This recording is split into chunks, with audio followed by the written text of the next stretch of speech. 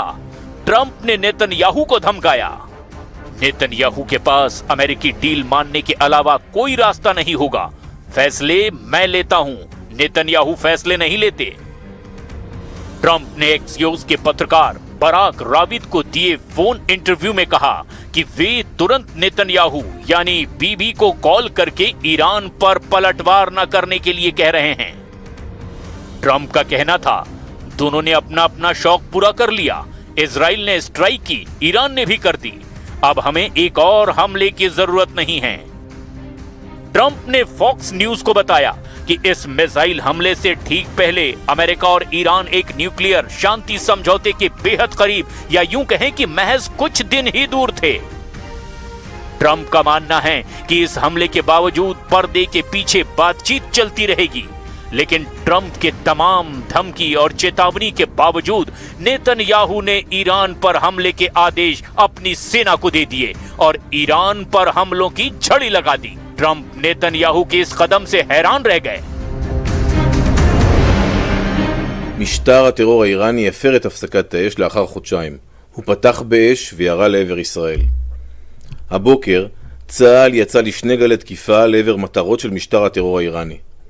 בגל התקיפה הראשון עשרות מטוסי קרב תקפו מערכות הגנה המהוות את שכבת ההגנה של המשטר. בגל התקיפה השני תקפנו את המתחם הפטרוכימי במעשהר שבדרום מערב איראן. במתחם הזה יוצרו חומרים ורכיבים חיוניים לתוכנית הטילים של המשטר. Iran के परमाणु ठिकानों पर इजरायली हमले। 7 जून की रात ईरान ने इजराइल पर हमले किए और 8 जून की सुबह तड़के इजराइल ने ईरान पर हवाई हमला करके कोहराम मचा दिया। इजराइल ने फाइटर जेट, मिसाइल और ड्रोन से ताबड़तोड़ हमले ईरान पर शुरू कर दिए। ईरान ने फिर दोहराया कि वो इजराइल के हमलों का बदला जरूर लेगा। डोनाल्ड ट्रंप की सीधी हिदायत और संयम बरतने की चेतावनी के बावजूद इजरायली वायुसेना ने 8 जून की सुबह ईरान के भीतर घुसकर जवाबी कार्रवाई की। इजराइल ने ईरान के महाशहर पेट्रोकेमिकल कॉम्प्लेक्स पर जबरदस्त हमला किया। ईरान के दक्षिण पश्चिम प्रांत खुजिस्तान में स्थित यह बहुत बड़ा ऊर्जा संयंत्र है। संघर्ष विराम के बाद यह पहली बार है जब इजराइल ने ईरान के किसी ऊर्जा या आर्थिक ठिकाने को निशाना बनाया है। इसके अलावा ईरान के मध्य और पश्चिमी हिस्सों में भी missile launch sites, radar system और सैन्य ठिकानों को निशाना बनाया गया। ईरान के तेहरान, इस्फान, कारज और तबरीज शहरों में तेज धमाकों की आवाज सुनाई दी। ईरान के रेवोल्यूशनरी गार्ड्स के मुताबिक इजराइल ने एयर लॉन्च बैलिस्टिक मिसाइलों यानी ALBMS का इस्तेमाल भी किया। इन मिसाइलों को इजरायली जेट्स ने ईरान की वायु सीमा के बाहर या सीमा के नजदीक से दागा है। ईरानी अर्धसरकारी समाचार एजेंसियों फार्स और मेहर ने पुष्टि की कि मां शहर पेट्रोकेमिकल प्लांट के कुछ हिस्सों को नुकसान भी पहुंचा है। हमले के तुरंत बाद ईरान ने तेहरान के इमाम खुमैनी अंतर्राष्ट्रीय हवाई अड्डे के आसपास का पूरा एयर स्पेस बंद कर दिया।